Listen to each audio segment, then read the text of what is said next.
Good evening. I'd like to call the meeting of December 19th, the Falmouth Planning Board to order. The first thing on our agenda tonight is the minutes from December 12th. Mr. Chairman, I recommend approval of the minutes of December 12th as drafted. Second. All in favor? Aye. Aye. Very good. The next is public comment. This is open to anyone that would like to address anything that's not on our agenda tonight. It's the same thing again.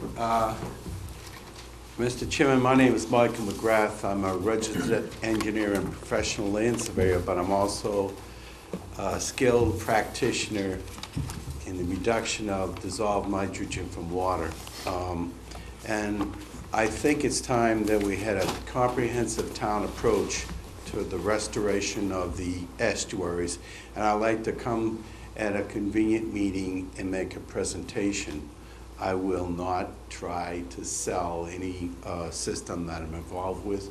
It'll just be sort of an instruction to the board and to the townspeople on how to fix the estuaries.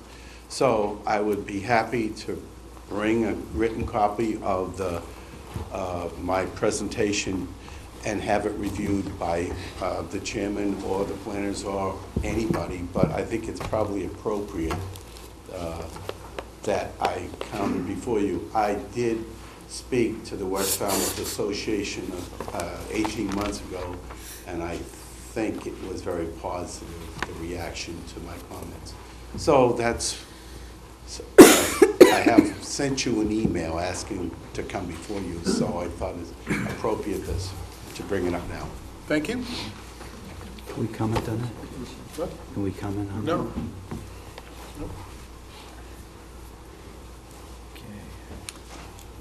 Any other public comment for items not on the agenda?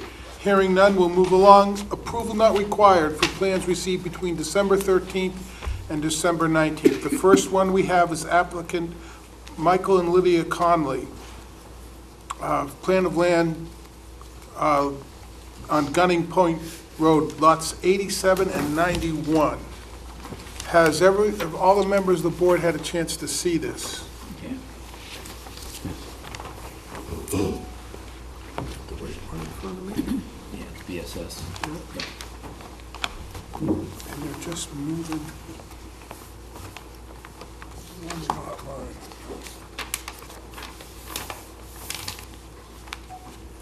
This is they're creating a new lot. I need a motion to endorse.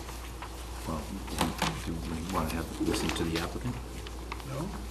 Probably don't have to on these unless you want to. Anybody have any questions? No. Okay. I move that we approve. Endorse this A&R. Second. All in favor? Aye. Aye. Opposed? None? Thank you. I didn't think we should have killed time. I'm sorry. We needed to kill time. We probably should have let you talk, sorry. No. It's Michael and Linda Conley, Cannon Plus. Okay, sorry. In defense of my wife, I want to make sure everyone gets her name right. Excuse me. Not a problem. Thanks for The next one is applicant Beverly Tavares, plan of land to correct dimensions from a prior plan of land by BSS Design. And this is just changing the directions on the edge of the plan, right? Nothing's really changing except for the coordinates. Everybody seen it? Did you put it down? I may have.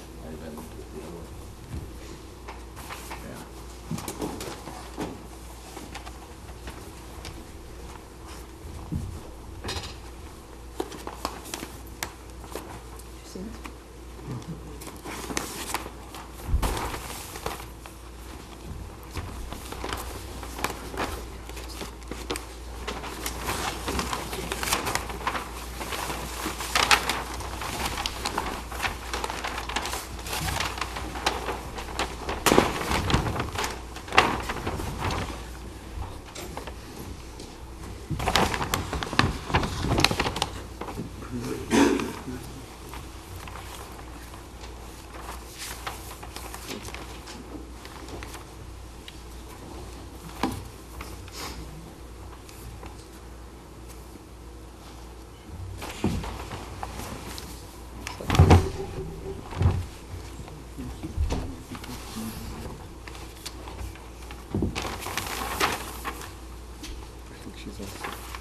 I think she's, Okay, we all set?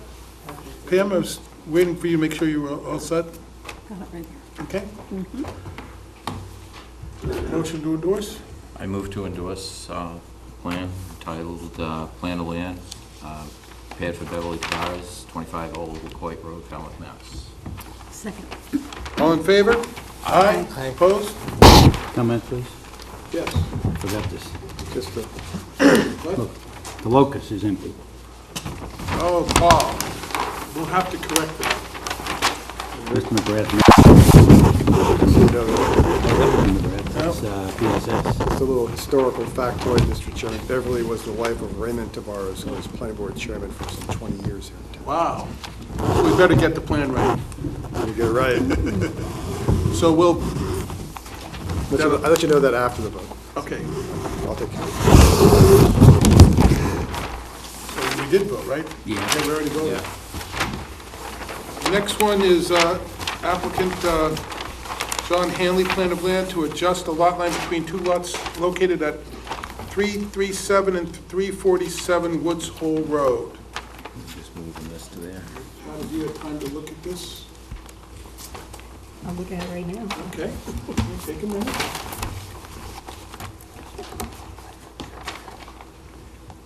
Okay. So this line right here, they're just moving it. That's what we're doing.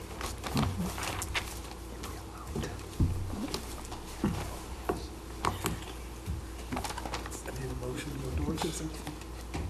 You guys all set? I'll move to endorse. Second. All in favor? Aye. Opposed? None?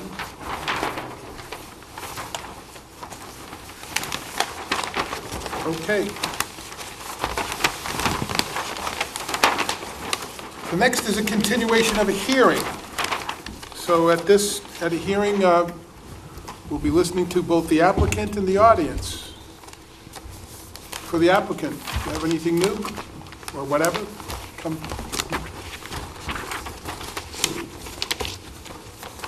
Good evening, my name is Michael I started to say McGrinch.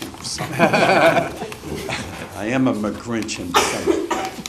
My name is Michael McGrath. This is a continued hearing where we're proposing to construct adequate access to two lots. I filed a very simplified graphic. We met on the ground. You saw the stakes where the proposed construction would be. It's a 14-foot wide pavement, except the point is not here.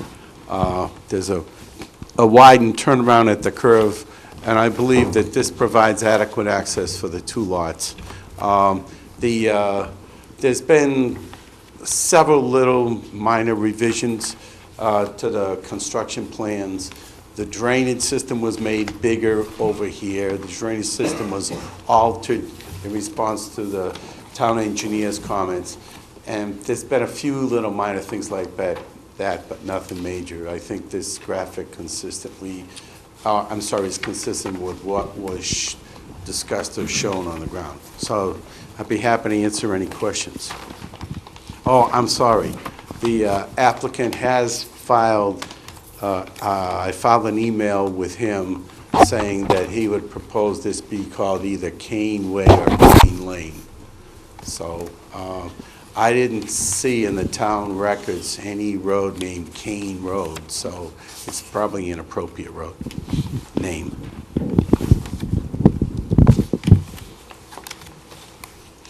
I'd be happy to answer any questions. I have a question. The pitch on the 14-foot wide pavement, is it all to the north? The plan shows that there is berms on both sides, and it also shows it pitched one way, but down at the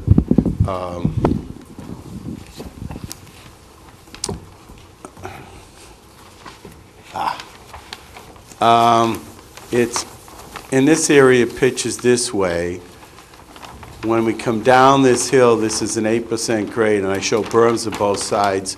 And here, it's designed so that the the runoff from half the road goes to this drainage system, and then half the runoff goes to that drainage systems. They are connected so that there is a portion of this that does still pitch the other way, but there's a portion here that has a traditional crown on the roadway.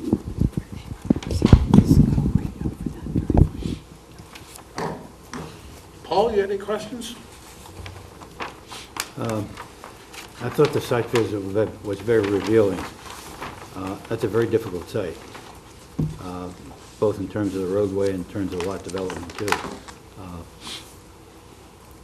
But I think it can be done, and I think it's fine. The concern I would have is that the issue was raised about the conservation area for the hospital, and now we have some correspondence saying that's not an issue. That implies that the hospital could develop it if they wanted to. Is that correct? Yes, to clarify that, when I permitted one of the additions to the hospital, the parcel over here was designated for a while as open space, but they went back and got that released. So I wrote a letter saying that this is no longer restricted. We do not have rights to go towards Turnian Drive, but the hospital has rights to go this way. If that were to be developed by the hospital, they would then be able to go out this way as well? If they would put some building in? It would seem, yes, legally they could do that. From a practical matter, it would, obviously, Turnian Drive offers much better access than this. Thank you.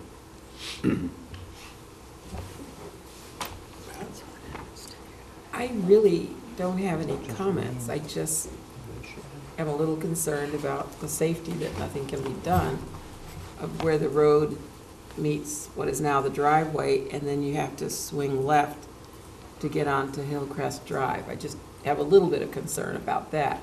The reason it's only a little bit of concern is that there are only 2 lots there, so there isn't going to be that much traffic.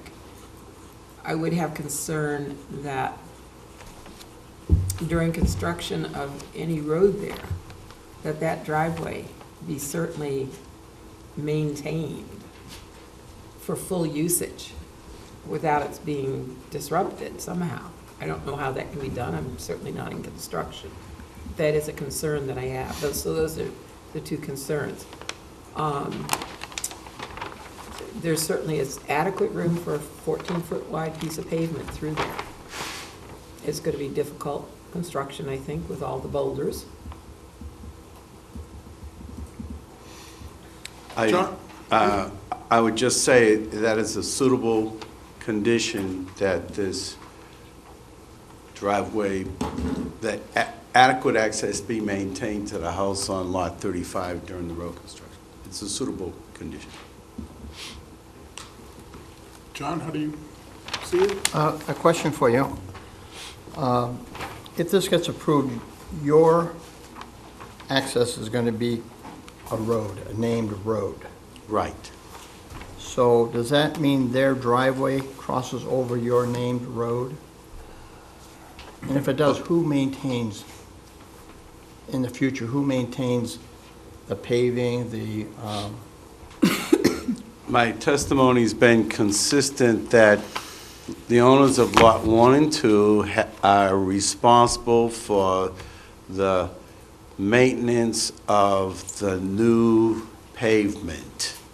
And I also suggested at the first hearing that was a suitable condition. I don't think that the owners of Lot 2, I'm sorry, my eyes. 33. I don't think the owners of 33 have any obligation to do anything as far as maintenance on that. No, I didn't say they have obligation.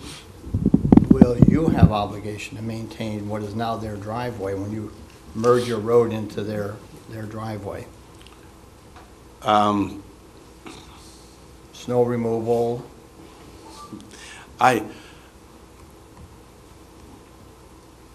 The bottom line is that as far as snow removal, I think lots 1 and 2 have to clear this roadway. and that it's going to be first come, first served as far as the snow's concerned. But the owner of Lot 33 has to maintain his driveway, and it's going to be slightly wider when we're done. But that And the portion of reason it- we're widening it is so we have the turning movement. That portion of his driveway is now gonna be your private road. It's going to be integral with, when it's done, it's going to appear that this is all one surface. I agree with you. But as far as what I'm trying to be blunt is, we're going to have, there's no other way of doing this except to bring this roadway in here at this location. I'm not And disagreeing, so- I'm not disagreeing with that. And as far as the maintenance, yes, he will have to have some maintenance obligation for this small portion.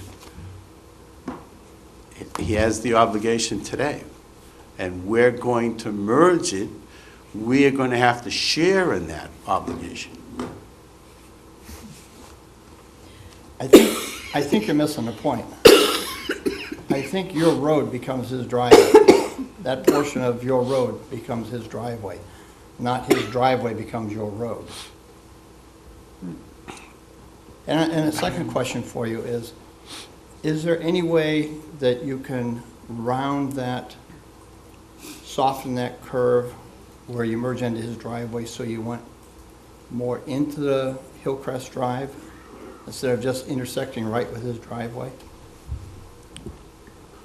What I described, the reason we have this turning radius is so that the fire engine that's a pumper can make this curve.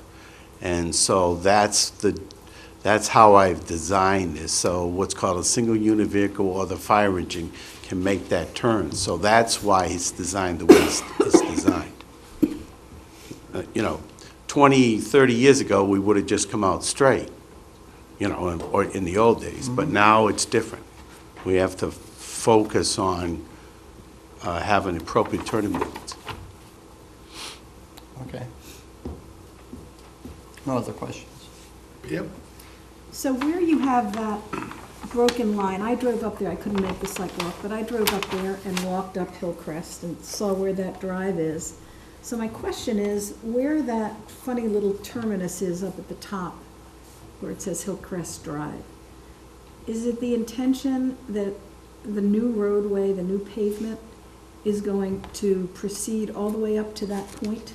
No, what the plan and profiles, the construction plans show is that right in this area, we widen the driveway on this side, and we widen or construct a new, in effect, a 14-foot wide roadway. It'll have the appearance of a wide driveway. And so there's going to be no construction up in this area. There's no construction proposed or shown on any of the construction documents that are submitted to the town.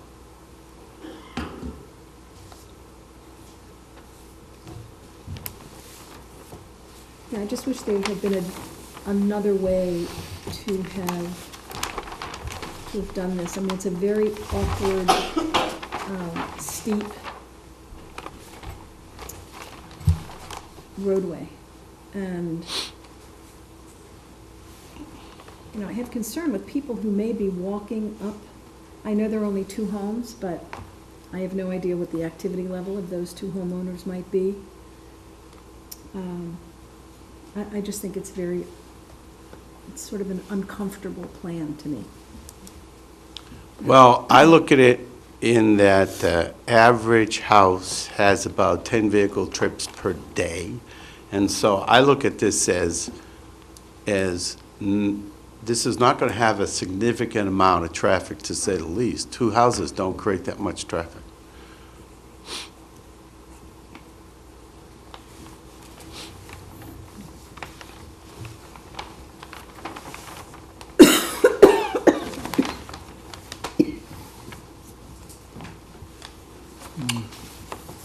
What? You all set? See, I look at it from the perspective of when this was subdivided initially, there should have been a road that went up through there.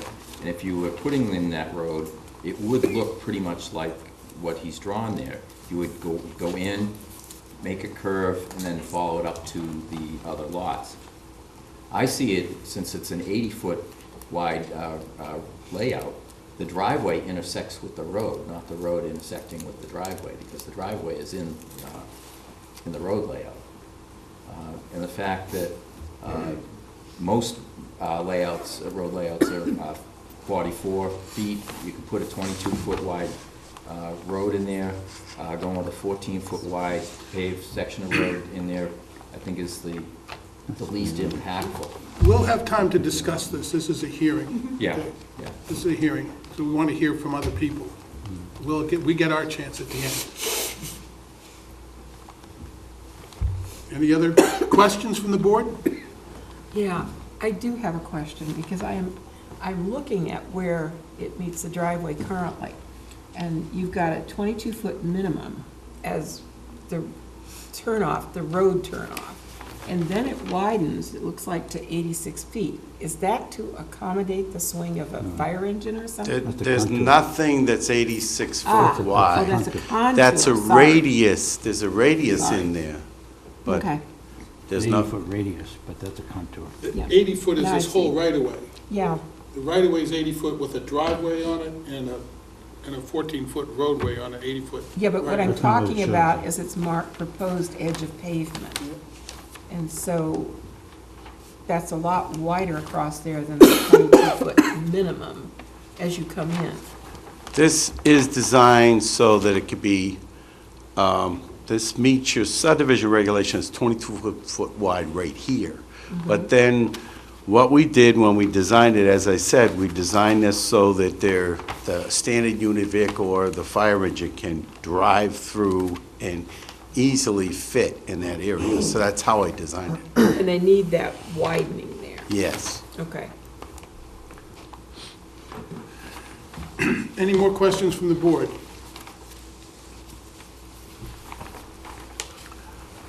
Questions or comments from the public? Yes.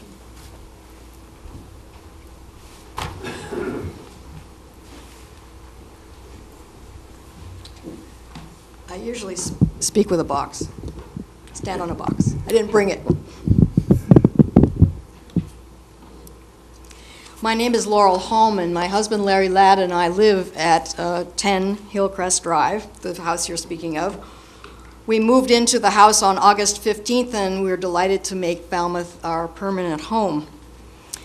I appreciate the detail with which the planning group has, the planning board has taken all of the considerations of the technical considerations and also the personal considerations in this plan. Needless to say, we were a little surprised. We moved in, and we're in about 3 weeks when we were presented with this proposal, and so we've had to think a lot about it in the time that we've had.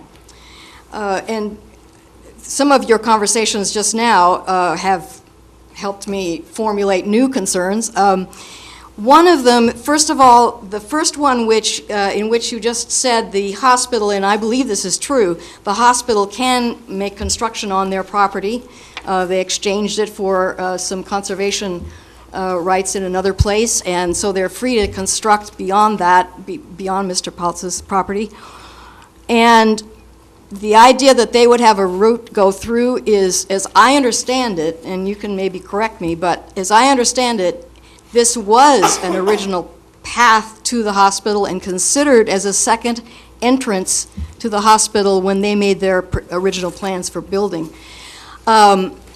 I don't think it's beyond the question for the hospital to consider a road matching up to this one and coming through here. The people who are on some of the other roads have tried to keep the traffic out. People coming up from Sippawisset up to Terhune ride through the neighborhood all the time, and it's a point of consternation among the neighbors. They've put gates, they've done other things which have been problematic, but as some of you will know, they also have not paved the roads to slow the traffic down. There is a constant effort to keep the traffic out. and to hear that this is possible, I don't think it's That's improbable. actually not on this agenda. That was mentioned, but it's not on a plan, not in front of us. It's not Okay. what we're talking about tonight. All right, thank you. I'll move on. I'm concerned about parking. There are only 2 houses on the proposed, but what if they have a party? What if they have a meeting? What if other people come to visit, which is usual? Where are they going to park? Those of you that saw the site visit know we don't have parking now. Anybody who comes to visit, maybe 1 or 2 cars, and then the other cars park out on Hillcrest, and it's dangerous. I think that's all I need to say about that. The question I would have is, are they going to have to take down more trees to make more parking, to make a parking area up near the 2 houses? My big concern, and I'll give other examples, but my big concern is that these little things, some of them little, some of them bigger, that they not be ambiguous, because I think some ambiguity has gotten us into this place. For example, and maybe you can help me with this, but our deed said we had partial right-of-way. Mr. Palce's deed says he has full right-of-way, and we can't find out, we've tried, what the difference is. And it's obviously made a lot of difference, because at the moment, we don't have much. Is it our driveway? We're not sure. I would like some answer to that, if there is one. I am concerned about the construction, and I know that that's only a temporary thing, but the construction trucks are going to put a lot of wear on this. So you brought it up, some of you brought it up. I am concerned also that the construction project will require a great deal of repair and concern as the trucks go in and out. So I just hope that's referred to in the plan.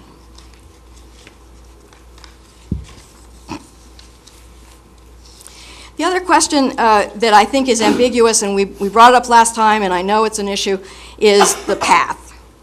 The path which has been used by people for as long as anyone can remember.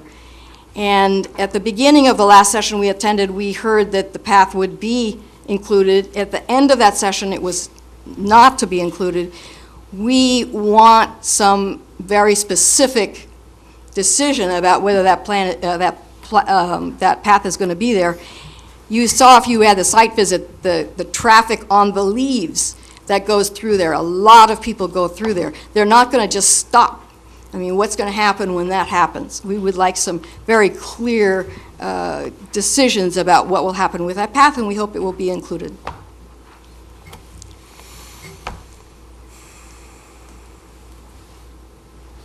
So anywhere you see ambiguity, anywhere you see future possibility for difficulties, please do give it all the consideration you can. We're very worried about this, naturally.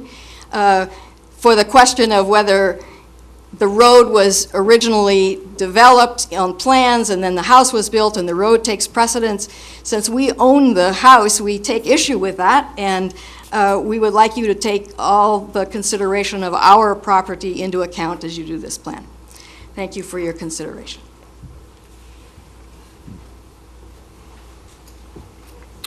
Anybody else? Yes, please come up.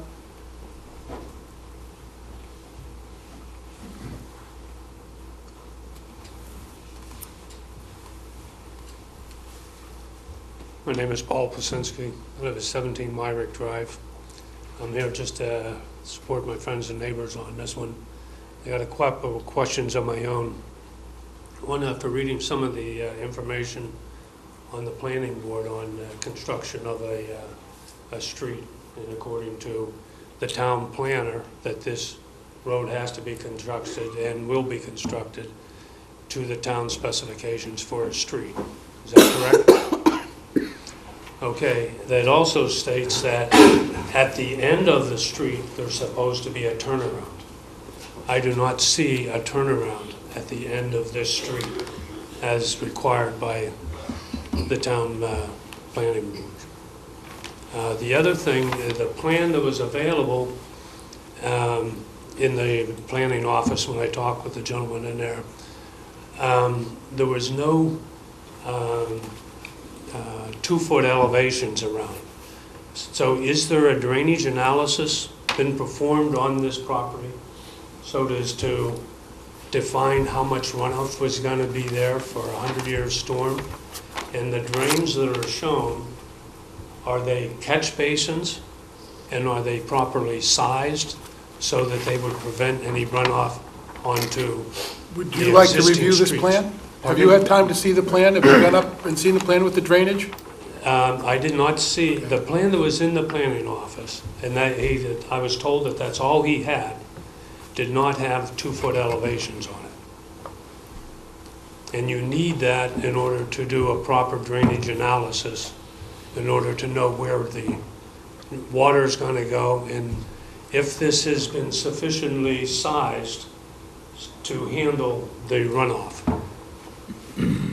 So the two things that I have is, like, if this is a street, which the town is gonna name, so that they can get the front footage on their 2 lots, okay? They should have a turnaround at the end of it, okay? Which is what it's called for in the regulations.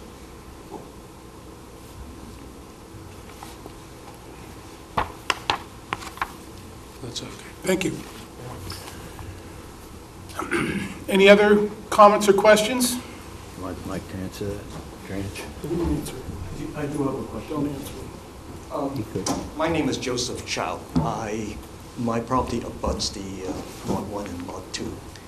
My question really is, I don't even know whether or not it's part of the planning board's domain, but I have a concern about the trees, and there are a lot of mature trees, and I don't know what the plans are in regard to the trees, and I don't know whether or not this is something that this body will discuss or whether it will be something in the future.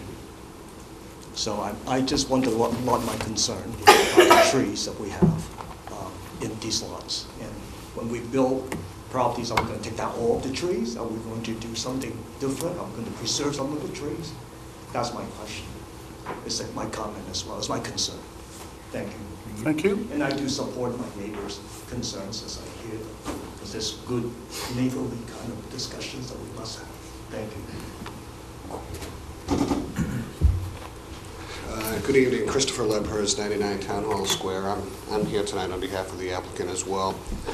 I submitted a memorandum relative to the rights that accrue to people who benefit from rights-of-way versus people who have what we call fee simple ownership. This is not an uncommon scenario. There are a series of deeds that I submitted. I think they go back as far as, I want to say 1939 or so. The memorandum's in your file. If you can picture that whole area, going back so many years, it was all wild, vacant land, and the owner of the property at the time went out of their way to make sure they could access their land in the back if they deed away their land in the front. So you end up in a situation where this area where the road is, there's no question about fee simple ownership. It's in the neighbor, I believe Mrs. Holman and Mr. Ladd. But it's subject to a right-of-way. The right-of-way is shown on plans that go back a good many years. So what does that really mean? What are the rights and obligations people have? You own land, you're free to use it, but you're not free to prevent other people from exercising their right-of-way. And the right-of-way, generally speaking, would include the right to improve it, the right to use it, the right to bring utilities up the road, and so on and so forth. So it seems to me that Mr. McGrath presented to you a plan of a division of land and is attempting to show to you a sufficient right-of-way to access the land, which I think which I know the applicant is legally entitled to. So I think it's not really a question I think he's trying to do it in the least intrusive manner possible, but let's not forget the basic premise here, that there's an 80-foot right-of-way, and I think we're down to 14 feet of use we're actually talking about here, as opposed to 80 feet. So, I mean, I'm not an engineer. I can't tell you about pitch. I can't tell you about many, many things that Mike could talk to you about. But in terms of law, the neighbor owns it, but the applicant has the right to improve upon it for access to his land and do what's really necessary. It includes the cutting of trees, it includes the installation of utilities, it includes drainage, it includes whatever is required to access one's land. So it's not uncommon, and I can understand, you know, we all, when one owns it and one has use of it, of course, there's the potential for an issue here. But given the grand scheme of things, you're gonna have that entire way, and it's gonna service 3 properties, 2 mostly along the way and 1 at the very, very end. I can't say that there's no potential for an occasional, I'll stop and let you go, but for the most part, I don't think we're talking about much. Shared driveways are all over town. It's not that big, it's not that uncommon. So I'd be happy to answer any more questions you might have about the legal end of it, but it's they own it, subject to the applicant's right to make use of it. And the owner is not legally entitled to stop it, but of course, we're here for a division of land, so it falls under your purview. Thank you.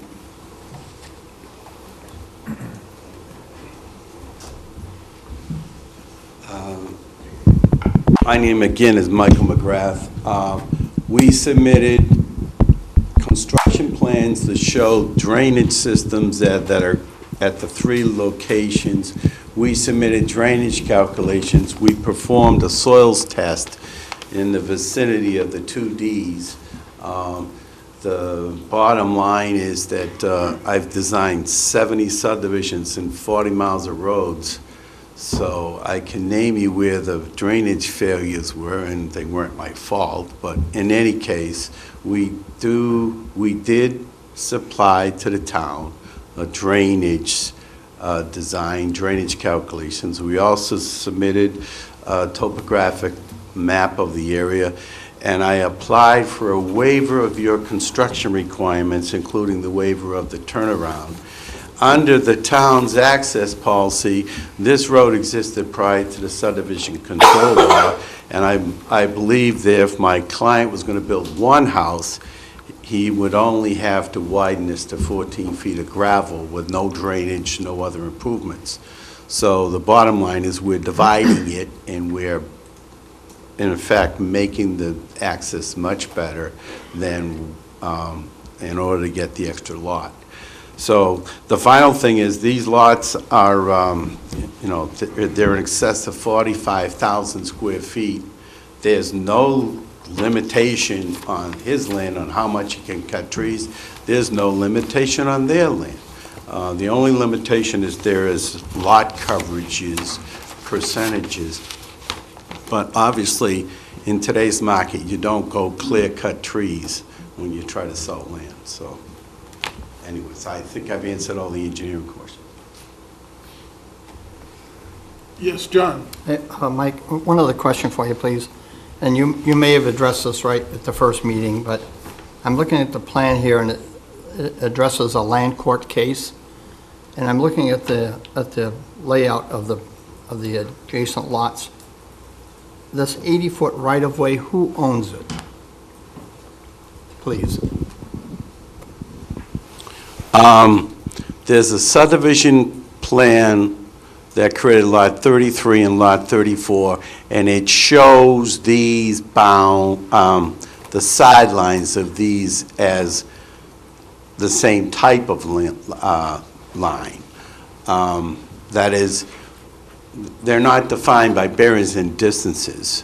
In any case, this lot has a deed description that's consistent back until it used to be Donald Burnham, the National Realty, the original subdividers. And it is silent about the ownership of the fee in the way. And in Massachusetts, unless it specifically excludes it, they own by implication law to the center line. On this side, I only looked at the most recent deed, and this one says by the center line, but since it doesn't exclude the interest, they would own to the center line of the 80-foot way. However, subject to the rights that were originally described in 36, and then there was the land court case that reconfirmed and actually strengthened the right-of-way and the rights in it.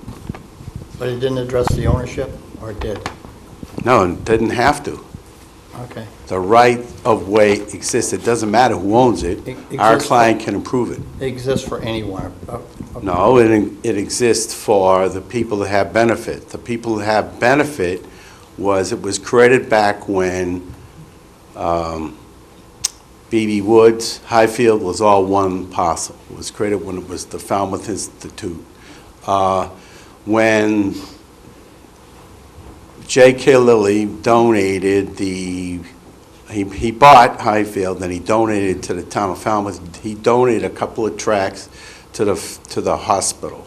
One of them was this triangle, and in that grant, he included the rights of way to pass and repass. So the hospital has rights. Most likely, the town of Falmouth might have rights because they own B.B. Woods. So just one other question. Does the right-of-way travel over the hospital property to Terhune Drive, or does it dead end right where you're showing on the My plan? testimony consistently is that my client's rights go out to Sipwisset Road over Burnham Drive over this 80-foot strip. The hospital's rights go this way. I don't know of anybody's rights that go the other way, over to Terhune Drive. But does the right-of-way travel over to Terhune? That's why I'm asking you. Oh, there's the remnants of the dirt road goes out and hits Terhune Drive. But is there a defined 80-foot wide right-of-way to Terhune Drive? This is true. Across the hospital land? To my knowledge, no. Okay, thank you. No further questions? Do you have any questions, Bill? Paul, do you have any? Yeah, I do have a question. As part of our packet material, we have this map from the town website showing contours, maps online, and it shows the property through the Fowles property all the way to the hospital. Do you know where that comes from? Yeah, this is that parcel he talked about, the TADC restriction on it, and then they paid $90,000 and had the conservation restriction I go away. understand, but There's they letter show a in the road file. going all the way through here. Yeah.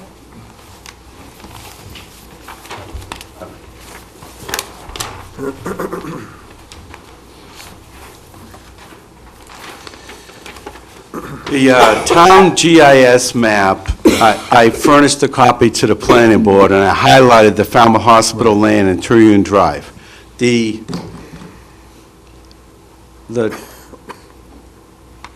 ancient traveled way that went across here and continued over to Terhune Drive and then continued across Terhune Drive. I don't know the name of it, but I used to walk in it many years ago. It's dirt road. It goes a long distance. It's heavily used by the public across Terhune Drive. So did I answer your question?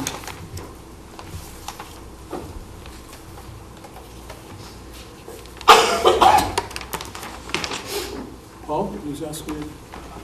I think it's very confusing to have this map. I don't think it helps, frankly. So this is north up, is that right, on this map? There's no north up, but I assume north is up. Yes, yes. So if you're coming up to Terhune Drive and going to the hospital, Hospital's over here. well, this is Terhune Drive. Yeah, the hospital's over here. This is a piece of land the hospital owns. It's not the hospital parcel. I understand, It was but conservation it's land. contiguous with the hospital. No, it isn't. Oh, it is not? No, it is not. Okay. No, it's an isolated triangle all by itself. J.K. Lilly gave it to the hospital a long time ago. Okay. And that's we saw a letter, said they paid $90,000 to get that, the conservation restricted lifted off that, is that correct? That's correct. Yeah, Did you that's see the that? letter we had, Yeah, yes. that's what, okay, I got it.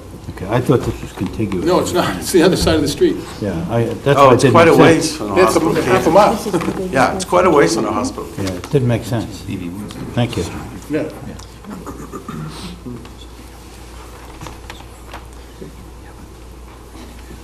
Anyone else? Anything new? Yeah, on the, Something new, please come up.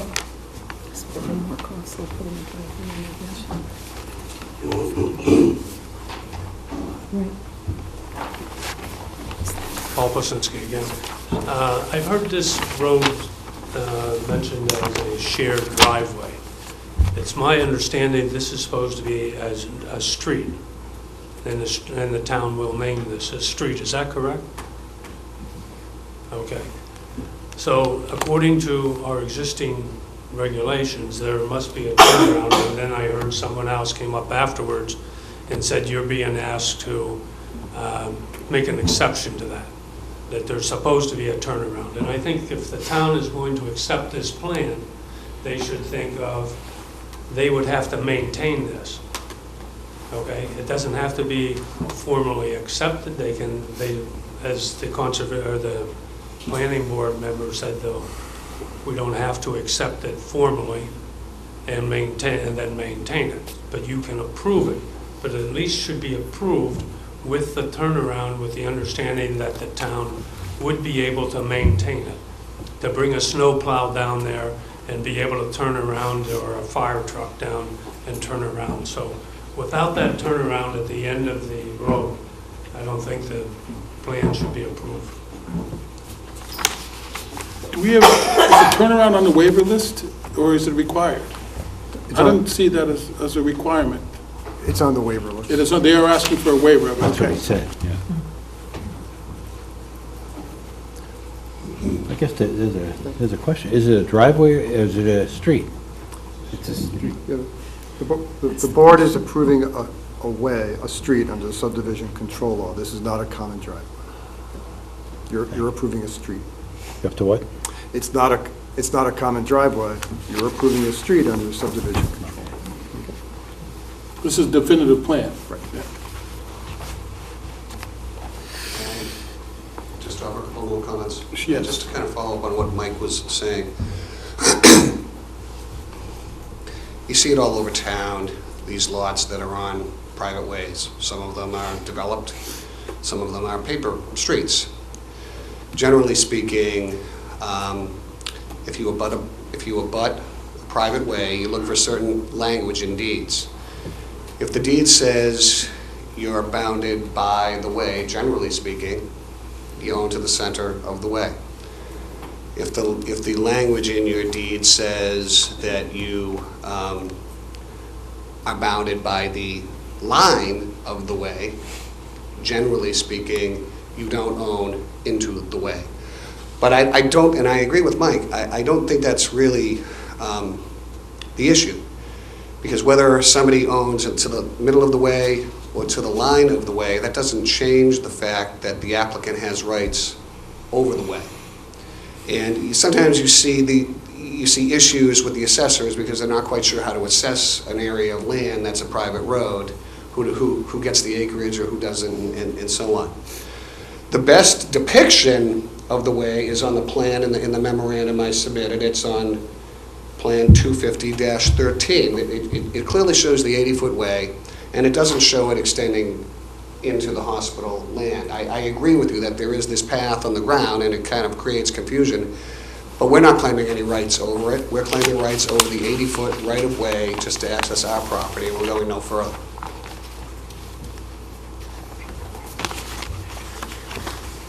Anyone else? Please step up.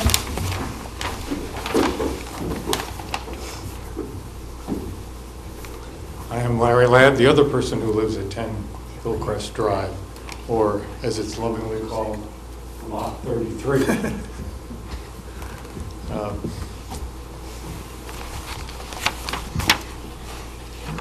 I hope the planning board will think through carefully what could happen, what might happen, what is likely to happen actually, if a road is approved off of our driveway. I mean, even the silliness of that sounds strange, but let us imagine what that road approved would be.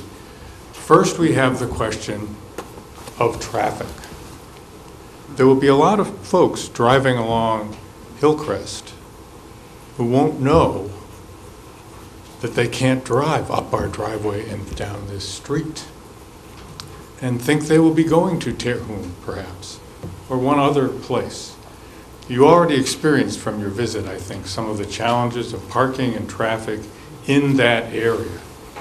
One can only imagine how it will grow and become more complicated if a street is constructed, a road is constructed off of our driveway.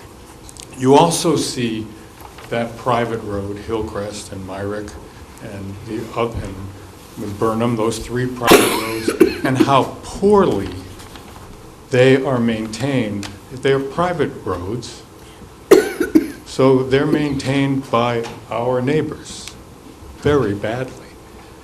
You can imagine how this new road, the responsibility nominally of two people who we do not know who they are yet, who will buy this newly developed property, the responsibility of maintaining a road and the ambiguity. My wife spoke of the ambiguity of who's really responsible for maintaining the driveway, the entrance to the road itself, who's responsible when people park on the road. The progression of issues associated with constructing that road off of our driveway, but still visible from Hillcrest, is quite extraordinary.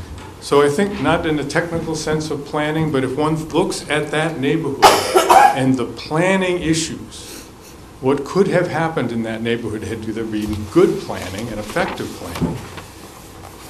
Approval of this road is to make that neighborhood even more complicated, even more challenging for those who live it, for those who want to traverse over it, than it would otherwise be.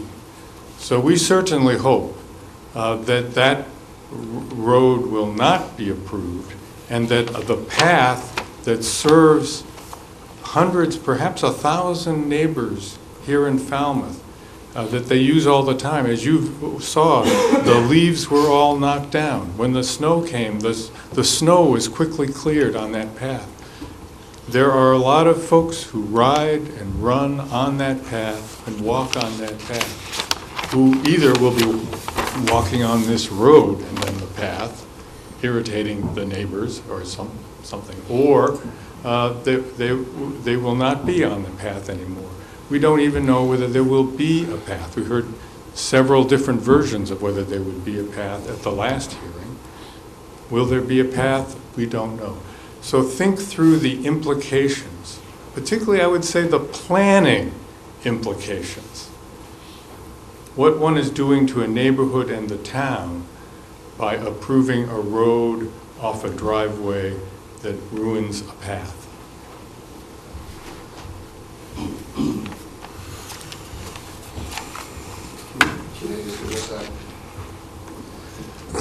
In your packet is a copy of the plan and Mr. Ladd's deed. And if you just eyeball it, the Ladds own a property subject to an 80-foot right-of-way for others to access their land. So of course, we all want vacant land next to our properties, but we don't all own those rights.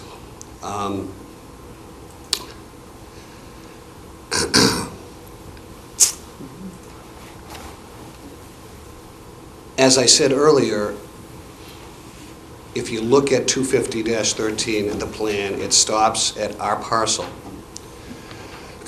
I am personally familiar with the area, and I agree with Mr. Ladd about Burnham Drive and Hillcrest. It is in, I think I saw a lot of you down there the other day. It's in a very bad state of condition, but I would respectfully suggest to you there's a reason for it. Because the people who live in that area, much like you see over on McCallum Drive, further down Sippawisset Road, a road that additionally has a lot of potholes and things. People use it as a cut-through from Sippawisset Road over to Woods Hole Road. And I think the neighbors on Burnham and on Hillcrest have tried to discourage vehicles from coming off of Sippowisset Road and going through their neighborhood over onto Terhune Drive. I live on the other side of Terhune Drive, over on Punch Bowl Drive, so I'm very familiar with the issue. The other point I would make, this notion that this is a road and there's going to be all kinds of traffic. We're talking about a private road that people don't have the right to travel. It's private. That road is not going to be open to the public, and I think if it's deemed necessary, there's signage. We see this when you try to access Burnham Drive off of Sippowisset Road. Don't come in, at no access, private road. You see it at Penzance, you see it at many, many places. It's a private road, and people don't have these rights to go up and down that road. I'm not going to have those rights. I don't think too many people in this room are going to have those rights. It's the only people that are going to have the rights to go up and down the road are the two parcels that it's going to serve.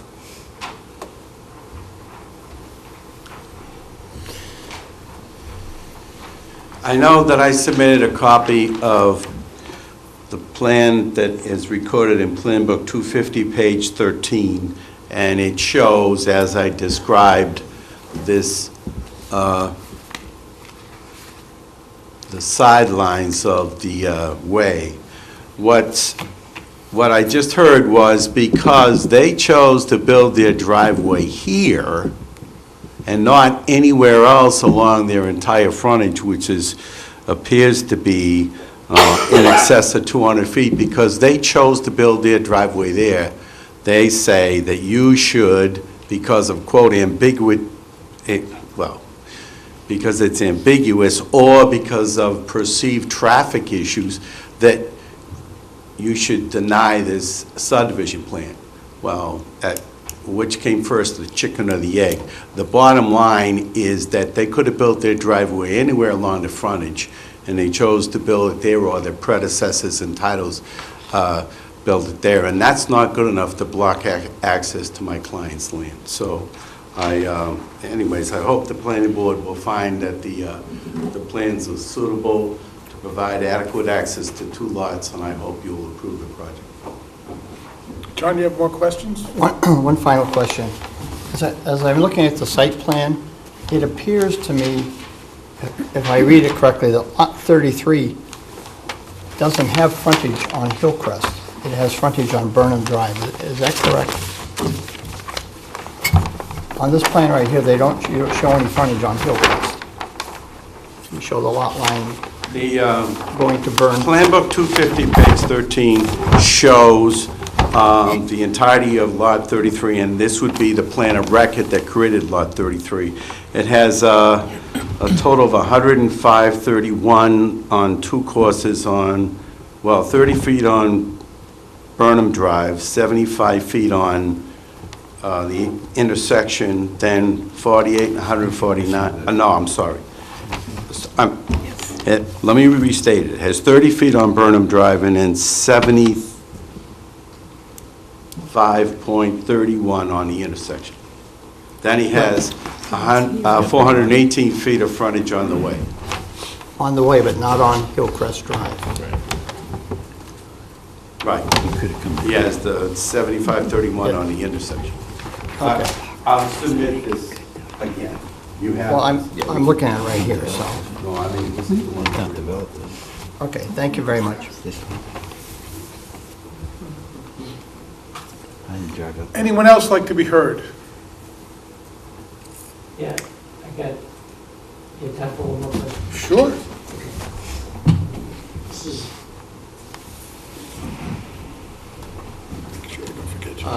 my name's John Trowbridge, and I live here. And I think this is a simple question for the engineer. What dictated where in the 80-foot easement the 14-foot wide road went? Rocks and trees.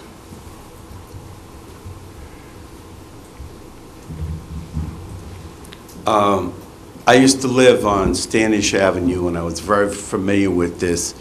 If you look at the original plan I just gave you from 1971, my initials are on it. So I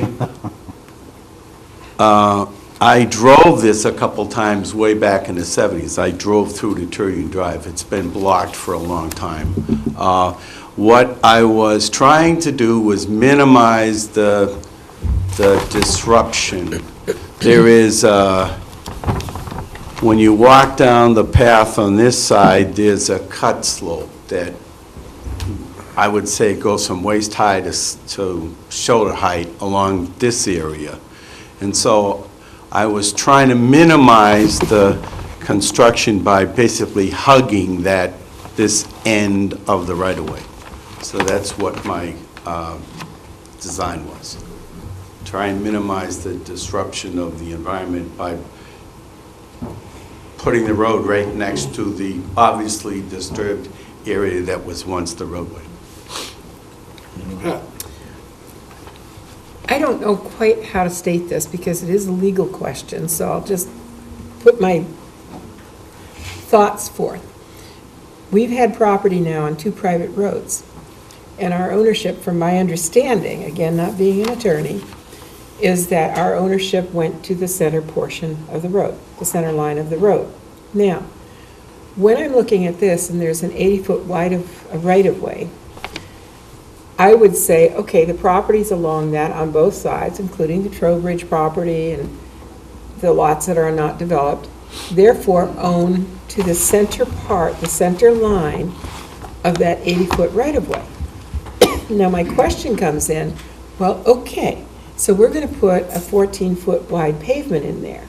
Well, do the Trowbridges then just own to the center line of that 14-foot pavement, or do they continue to own to the center line of the 80-foot right-of-way, and therefore the new road is now on the Trowbridge's property? It's just, in my mind, a simple question, but it's not a simple question. The bottom line is the original deeds here describe this owner as owning to this, the center line of the ancient way. So the Trowbridges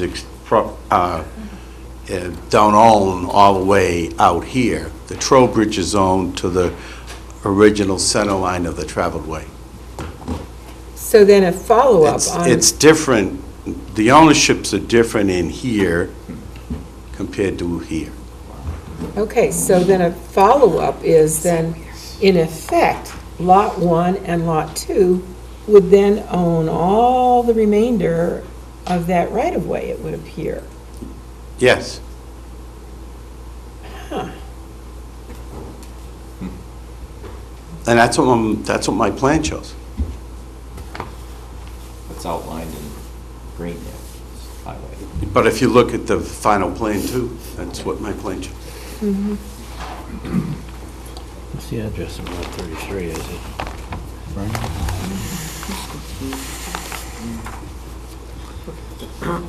Anything else? Yes, if I may, I did include a copy and a packet of the deed. Struggling here a little tonight, I didn't bring my glasses, but I believe it's to Lot 34. And it does speak to a boundary by the southwesterly sideline of said dirt roadway. I agree with Ms. Kerfoot that, again, generally speaking, if you are bounded by a way, you own to the center line. But what I fear is getting lost in the translation is it is subject to others' rights. Subject to, notwithstanding fee ownership. So owning to the center line does not entitle one to prohibit access for others who have rights over the way. And the rights over the way clearly, case law after case, the right to clear, the right to pave, the right to bring utilities, and so on and so forth. I don't know if town council sent a memorandum over. I know that there was some discussion about it. I spoke to Frank about it, and I don't think there's really much dispute about one's rights relative to fee ownership versus a right-of-way. We don't claim ownership of the 80-foot right-of-way, but we have rights over the 80-foot right-of-way, rights that are very much in full force and effect and are very material to why we're here tonight. Legally, these rights exist. I suppose what we don't have the right to is a subdivision. We're here asking permission, but we have the rights to make use of that way, to develop it, to pave it, to make utilities go through it. And, you know, we hired Mike McGrath to show us the best way to do it, and hopefully you'll agree with his plan.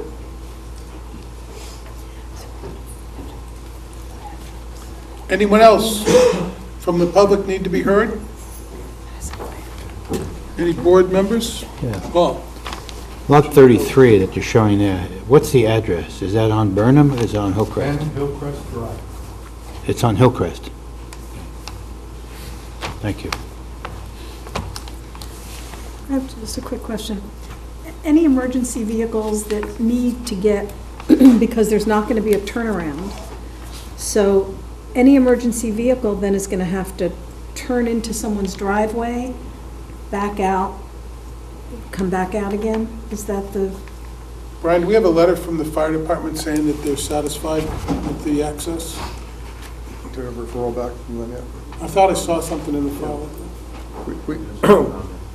I think they referred back, no comment. No comment.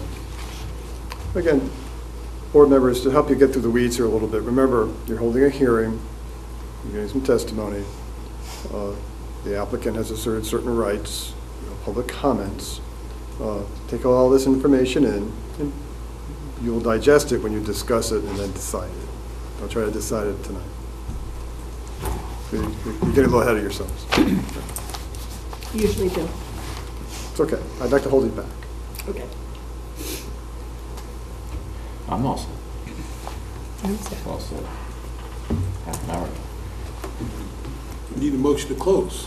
Yes, you do. You can close the hearing, Mr. Chairman, and then you can ask for a motion to take it under advisement, so there's no further discussion tonight. I move that we close this hearing and take it under advisement. Second. All in favor?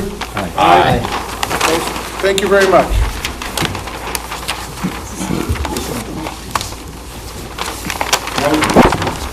Same to you. Merry Christmas, everybody. Happy holidays. Okay. You know, we should have.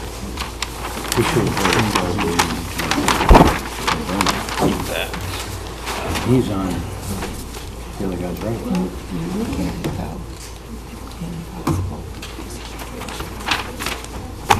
Hey, John.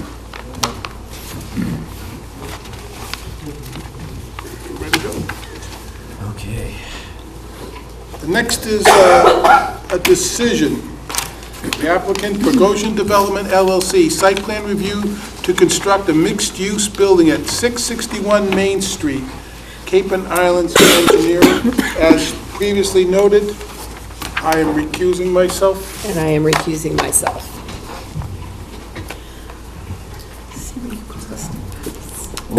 Is that me? Yeah, so you're in charge, Paul. Okay, you want this? Yeah. There's a motion, Paul, in your package. Yeah.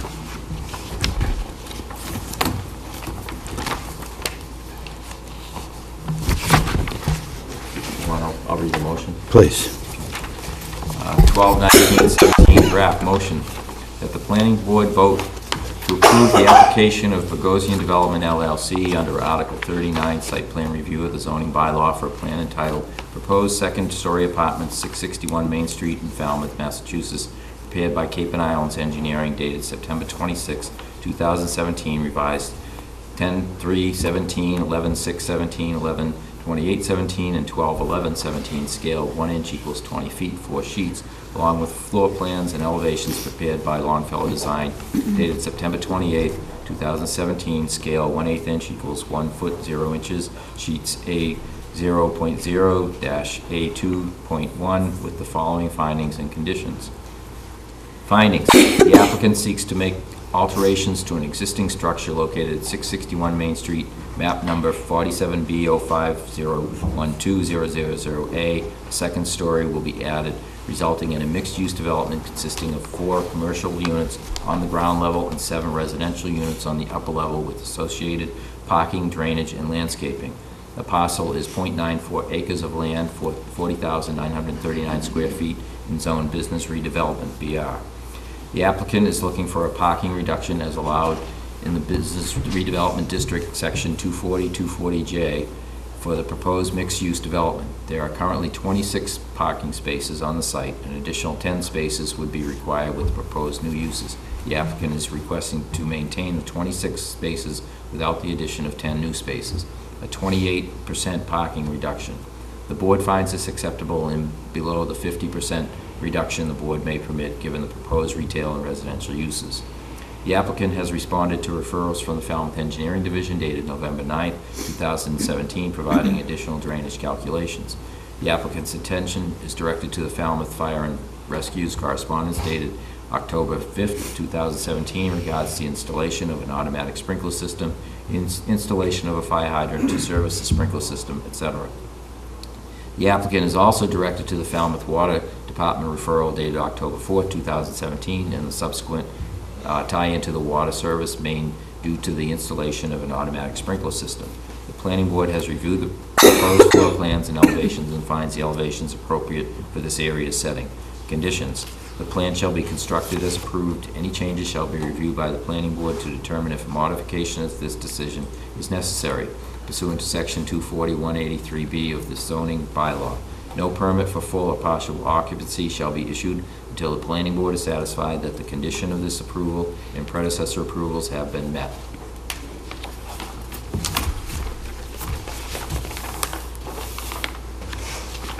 Any comments from the board members? You need a second. Second. I have no comment. Comments? Okay. Okay, approved? All in favor? All in favor? Aye. Aye. Aye. Aye. Okay.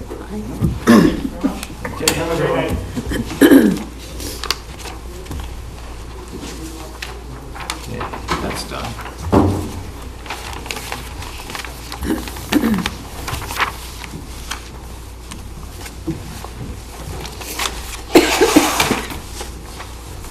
Hang in there.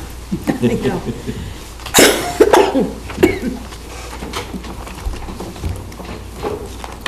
Have a nice visit. Next on the agenda, let's move the plans. Careful not to hit the microphones. Doug Brown. Just throw it away now. Applicant Doug Brown, site plan review for an accessory apartment within an existing detached structure at 199 Old Main Road. So, yes, Pat, would you read the motion, please? I move that the planning board vote to approve the application of Douglas C. Brown under Article 39, site plan review of the zoning bylaw for a plan entitled Plot Plan for Number 199 Old Main Road, North Falmouth, Mass., prepared by Warwick Associates, Inc., dated December 7, 2017, scale 1 inch equals 30 feet, 1 sheet, along with floor plans entitled 199 Old Main Road, North Falmouth, hand-drawn by applicant, 3 sheets, with the following findings and conditions. Findings.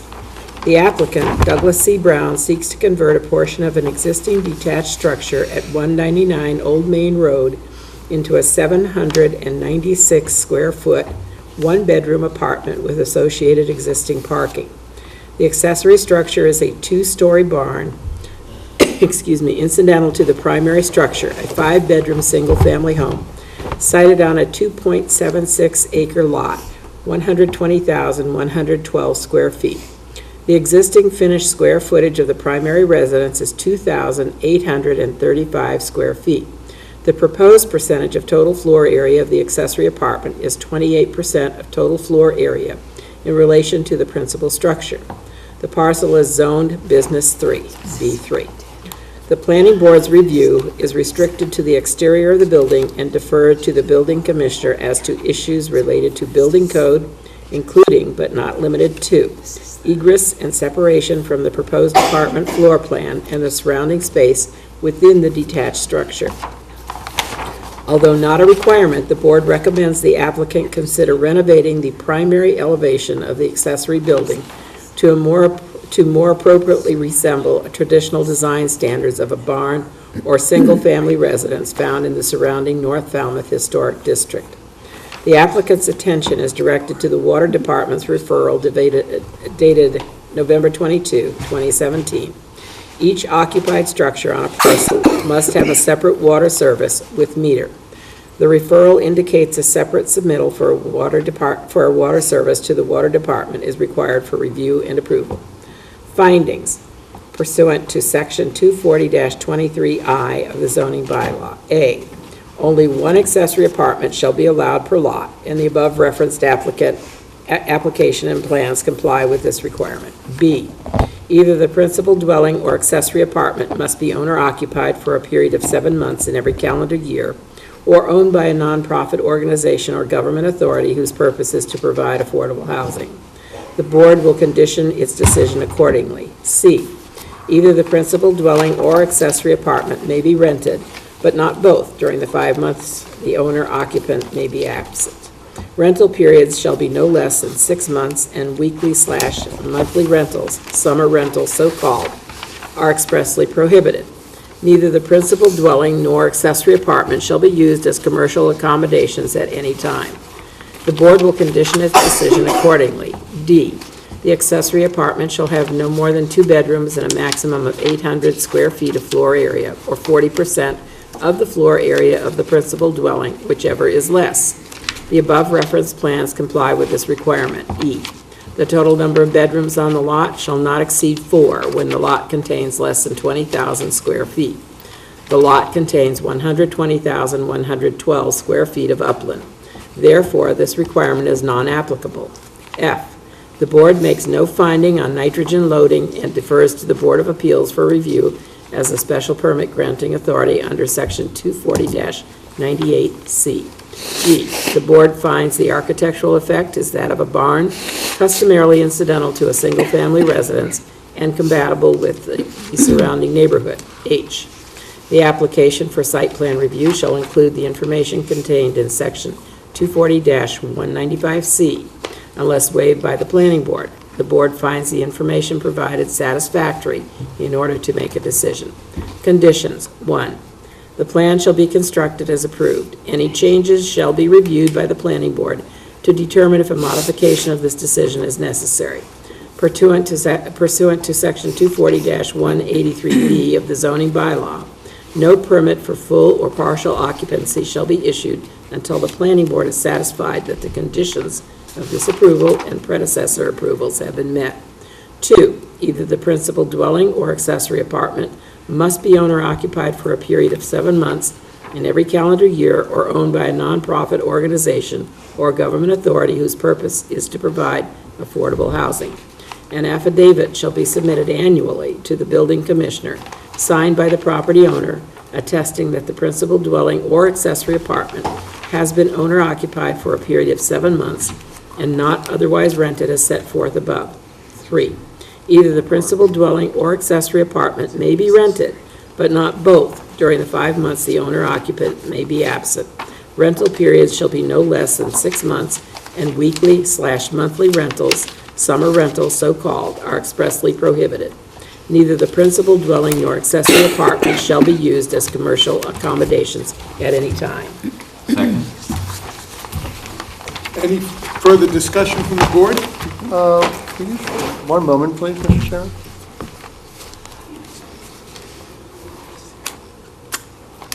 So, we're just verifying the proper zoning in your motion for a moment. Just certified plot. Okay. I saw the B3 up front, that's right.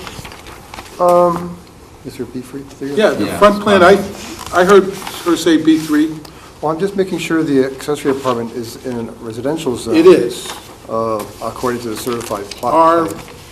RB. So I would just have the board change the first paragraph of your findings where it says the last sentence. It says the parcel is zone business 3 and is on business 3 and residence B. Right. Because if it's on business 3, it's couldn't not do it. eligible for this. Well, they could permit. have 6 units. Right, so let's just make sure we get that right. Where's So let's that just here? add the words, No, is on business 3 and residence B In the beginning. in the beginning. And residence B. I heard that and immediately looked at the line on the map and Okay. saw it. Yeah. But you're right, the language has to match. So if someone would accept that change, the first paragraph. I would of the accept it, finding. yes. But you wanted to read, the parcel is zone business 3, and in parens B3, and residence B, and in parens RB, so it's in the Sure. same formatting, okay. But specifically, the accessory unit is in the residential zone. Do we need to Correct. specifically say that? It doesn't show it on a certified plot plan. Yeah, we'll determine that at the building permit level. If it's- Right, at the building Okay. permit level. So this is sufficient, then, This just is that sufficient. modification? Okay. So I do accept that change. Good. And Bob, I think, Bob, you have to accept it too as the seconder. Yes, Okay. second. Pam? This historic district line that goes through the center of the property, does Yeah. that have any impact whatsoever? No, it's not a zoning district.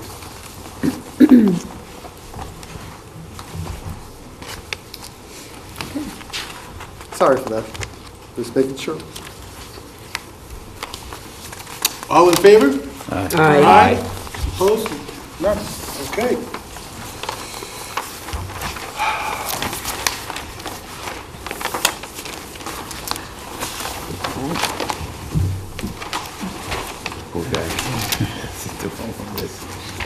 Applicant Kenneth J. Caputo, site plan review to construct a new 5,114 square foot urgent care medical building located at 40 Davis Straits.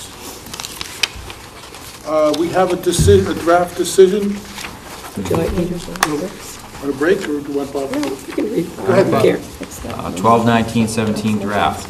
Motion that the planning board vote to approve the application of Kenneth J. Caputo under Article 39 Site Plan Review of the zoning bylaw for a plan entitled Convenient MD Site Permitting Plans, 40 Davis Straits, Falmouth, Massachusetts, 02540, prepared by Coneco Engineers and Scientists, dated August 2nd, 2017, and revised 10/5/17, scale 1 inch equals 40 feet, sheets 1 through 14, excluding sheet 9, along with architectural plans and elevations prepared by Scott Griffin Architects, dated December 12, 2017, scale as noted, sheets A102 and A202, with the following findings and conditions.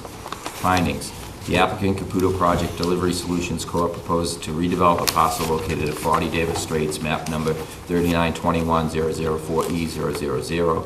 The existing site, formerly a gas station, is located on the southwest corner of Davis Straits, Route 28, in Dillingham Ave. The parcel contains .72 acres, 31,489 square feet of land in a zone business 2, B2.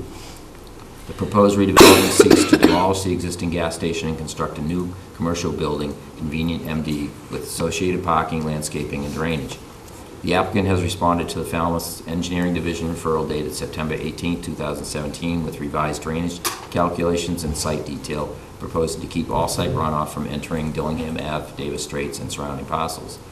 The applicant is directed to the Falmouth Water Department referral dated September 7, 2017. The referral indicates the applicant will need to extend an existing 8-inch water main into Dillingham Avenue to the midpoint of their property's frontage to obtain water service from Dillingham Ave.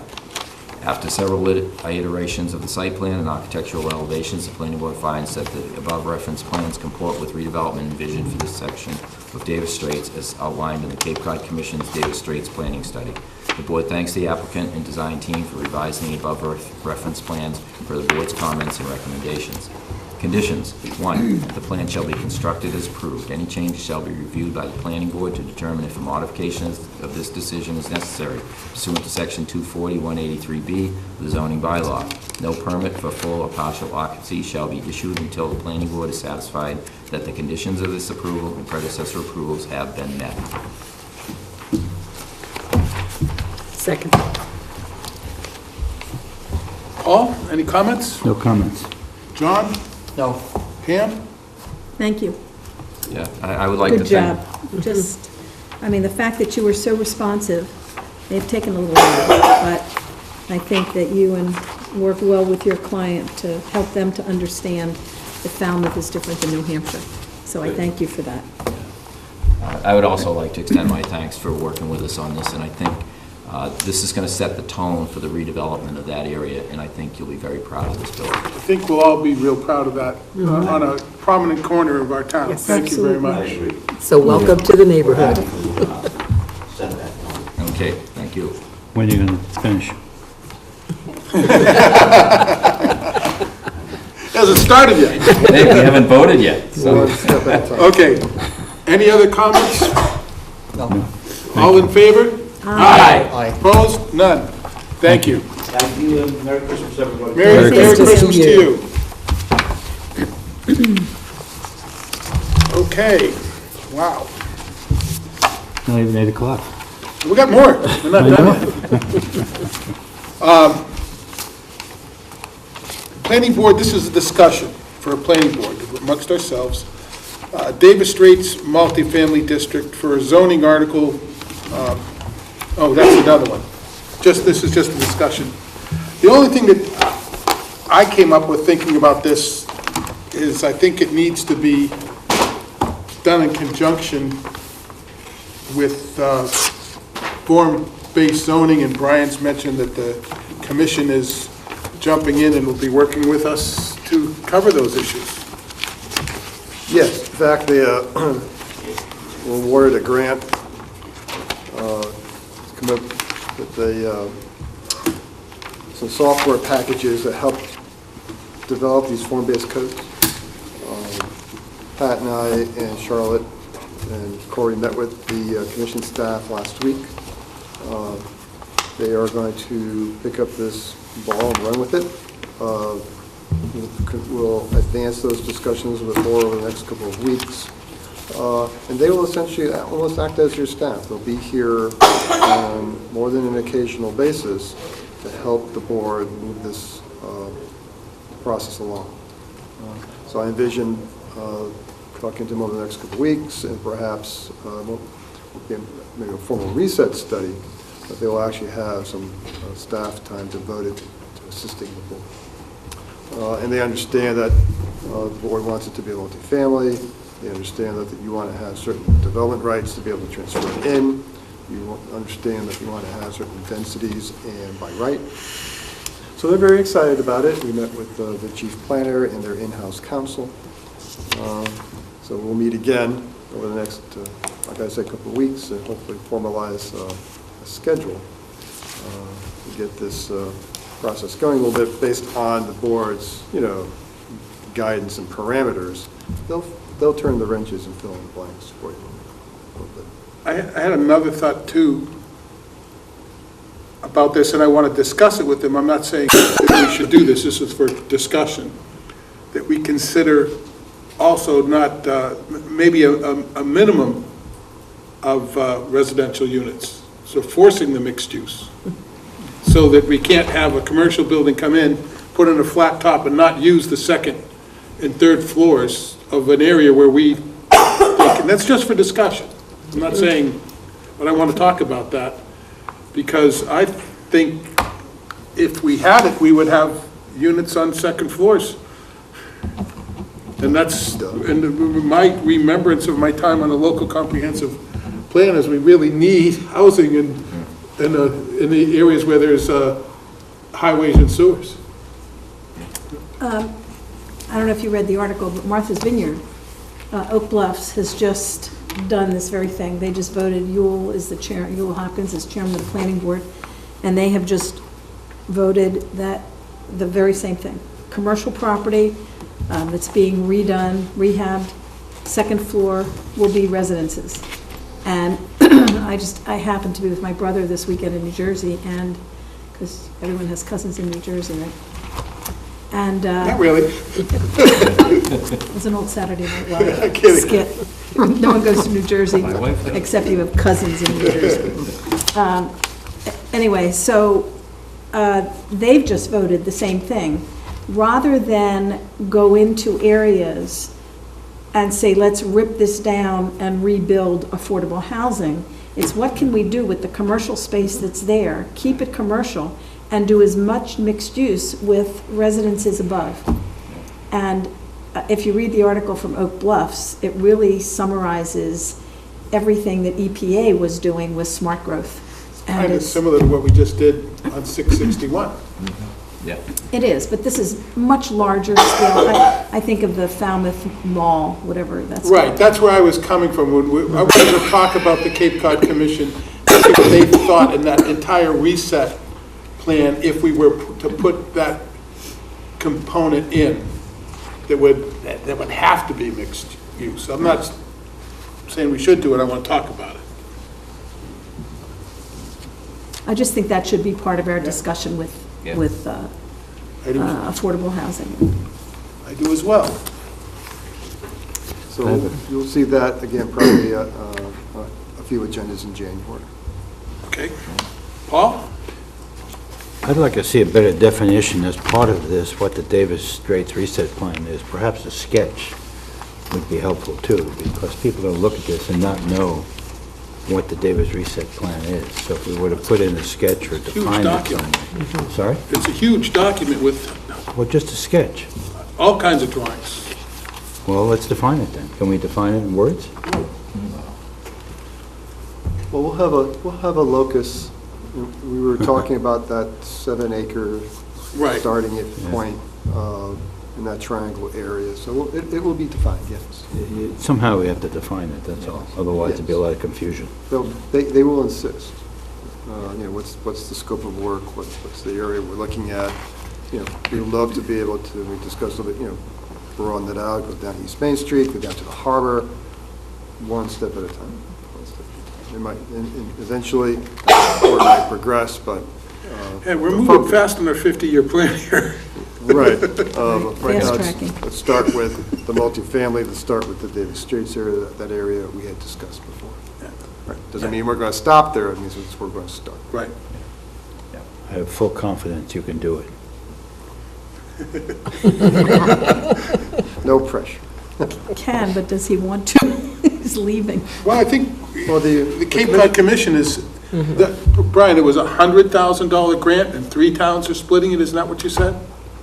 I know there's an amount, I know 3 towns are going to be involved. How that's going to be divided is something to be discussed. So basically, there's some funding to move us forward a little bit with this. And that's what we had hoped, that the Cape Cod Commission would step up and provide us with that. We always talked about that was how this was going to be accomplished. Something we talked about on the LCP. The local cooperative. Getting them more involved. Yeah, getting them to come and help us with this. So we had also talked about getting a consultant in, and these people, the town already pays a considerable amount of money every year. Right. So they also have a lot of expertise. Yeah.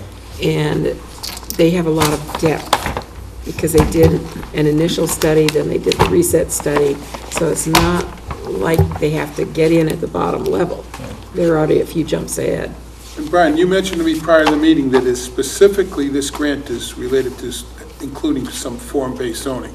Yeah, my understanding is to buy the software packages and training that goes along with doing these types of things, so you can visualize it, do all those things. So they'll put in that machine there and we'll see it on the wall there someday? Hopefully not that machine. But The new machine that was New supposed to be there 2 years ago. Yes, yeah, right. It's on the, Christmas is coming, Christmas is coming.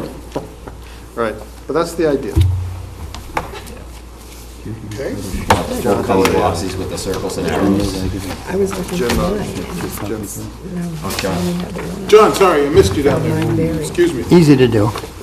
I was wondering if maybe at some point during this process, we could find out what the mix the mixture is and the density is that they have in Mashpee Commons? It seems like a pretty nice project up to this point, and they've already done things that we're trying to do, so maybe we could find out what their percentages are and the density that they have per acre for commercial and residential, and give us an idea of where they head.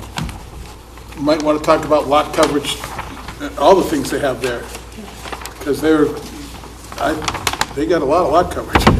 Spawn-based. Yeah. Good point.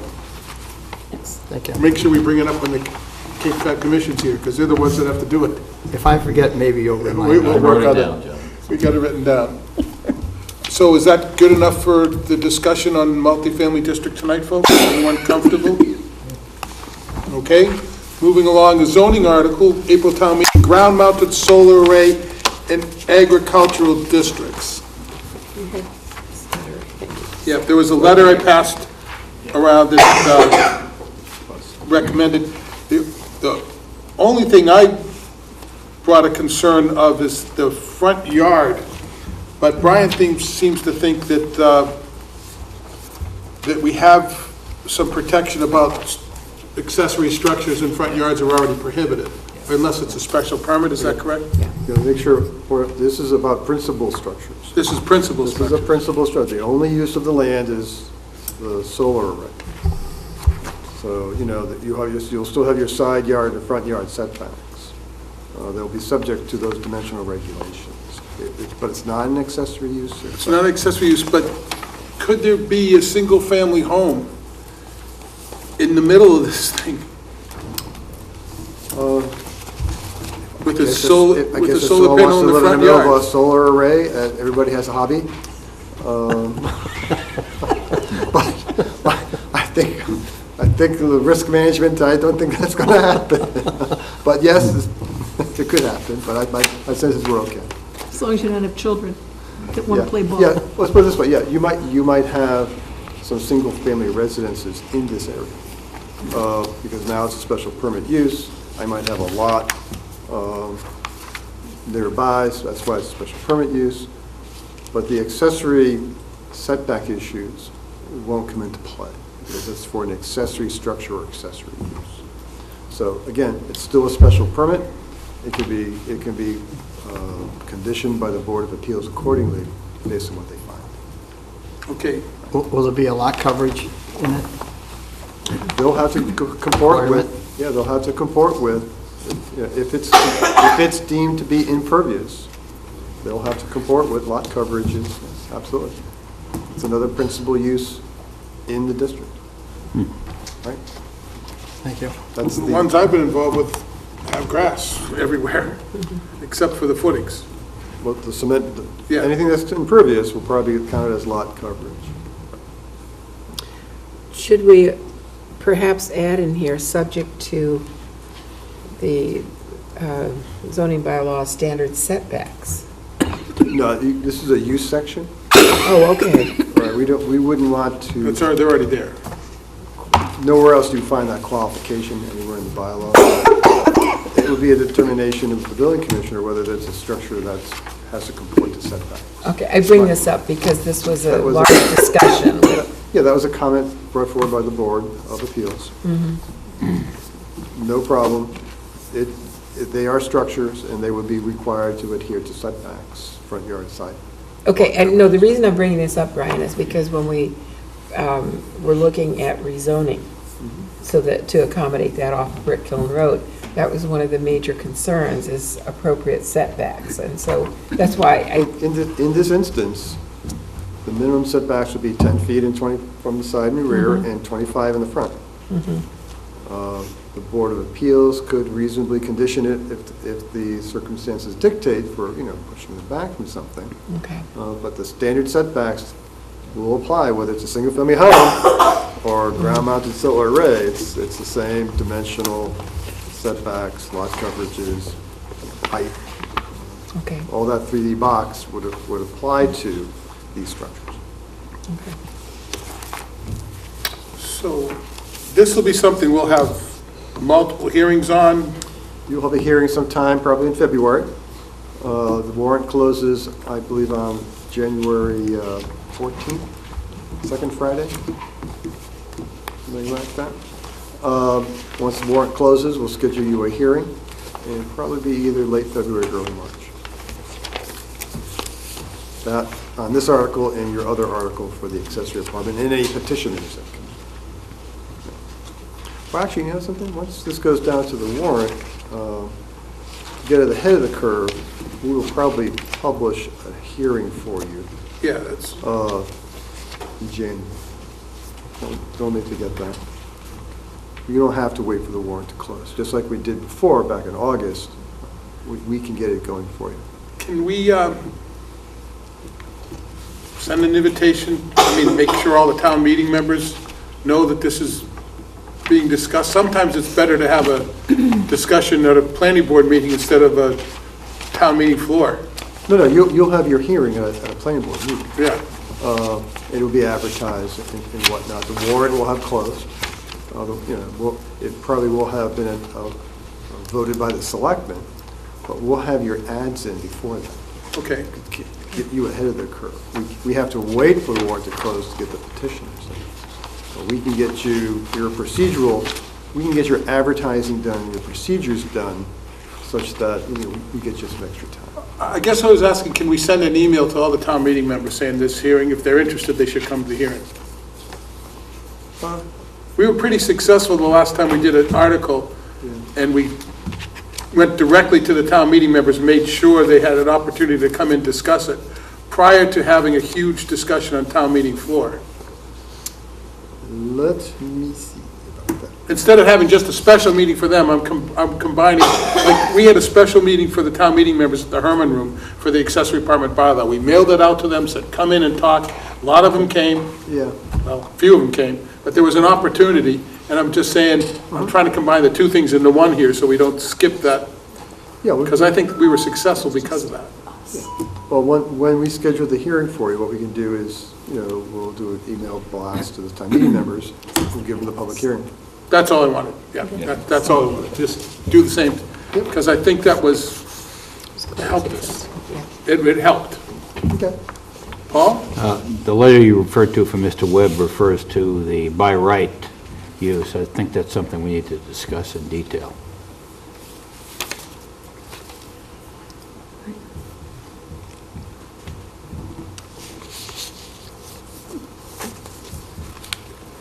In industrial and agricultural zones, that's a by right. We need to discuss that. Okay? So you're suggesting we should put it on a future agenda for discussion, because this is a letter? Or we can discuss it. Well, it's part of our discussion. I think it should come up, that's all. Well, what are your thoughts, since we're in the discussion right now? What are your thoughts? We can discuss it right now.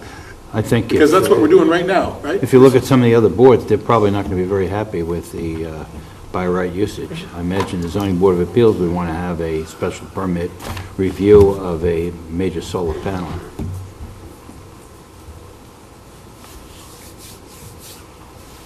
So the board knows, this is a special permit, what you're proposing.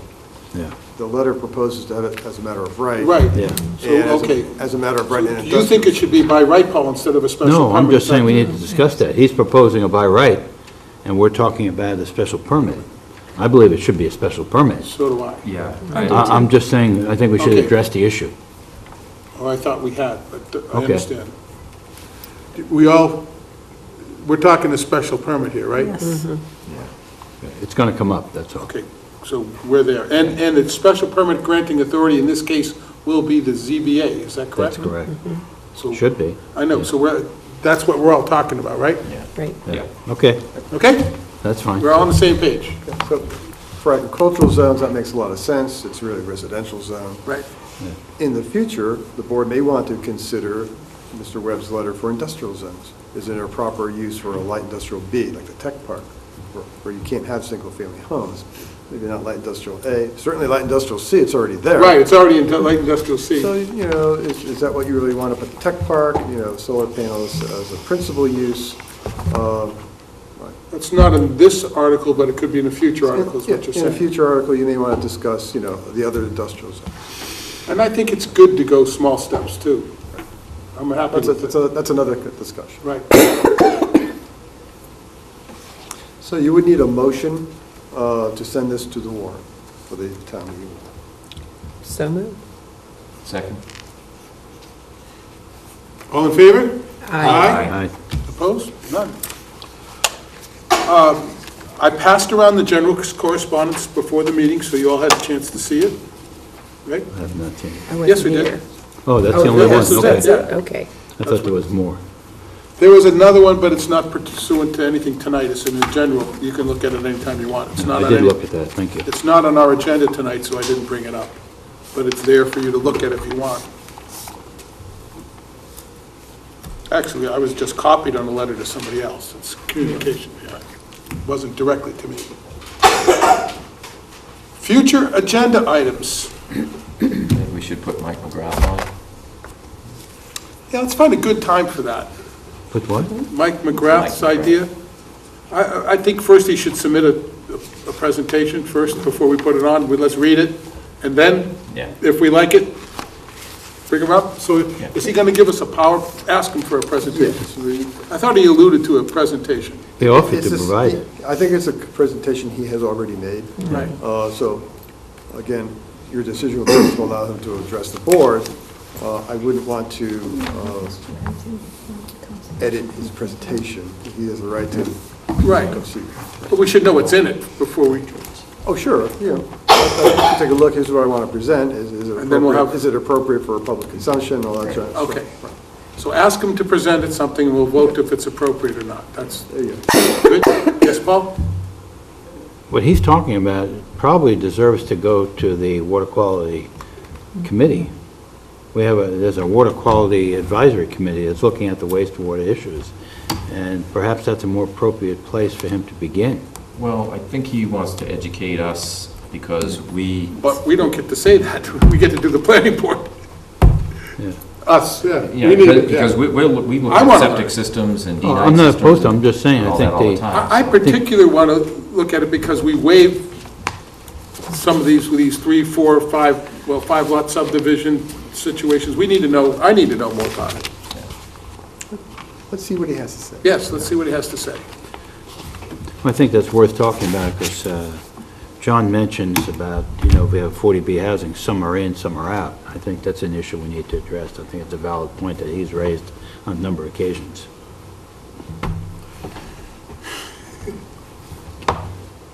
Agreed. Sticking up for you, John.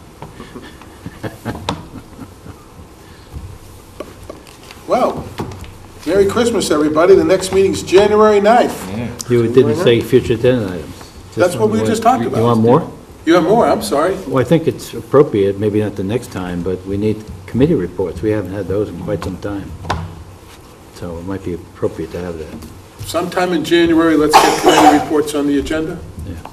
I think one of the things I'd like to report on, not so much the Water Quality Advisory Committee, I think that's important, but the Coastal Resiliency Committee. And I haven't given any updates on what's going on with that. It might be appropriate to do that at some point in time. Very good. And Patty Johnson addressed us last time about, she said, what is this, 20 years old or something? Looking at the building heights, 30 years old? Yeah, looking at the building heights. Yeah. And I really would like to do this, but I also think it becomes applicable when we're looking at the reset area. Because we may want to go a little higher in some areas than we currently have at 35 feet. Yeah. That's the max. I'm not saying I agree with everything she said here, but I think it should be. Last time I open for brought up discussion. something any close to that, the zoning board of appeals gave a PowerPoint presentation at town meeting, remember, it just quashed it. So I'm hesitant to jump into that one again. Well, the reason I'm bringing this up is because, Jim, we are going to be looking at, with the Cape Cod Commission, the reset area. And I'm not sure we want to be constrained to 35 feet when we're trying to increase density to increase affordable housing on the sewer. I'm not saying carte blanche, I'm saying I think it's a topic for discussion, particularly in regard to this area. That's what future agenda items Yeah. are about. Yeah.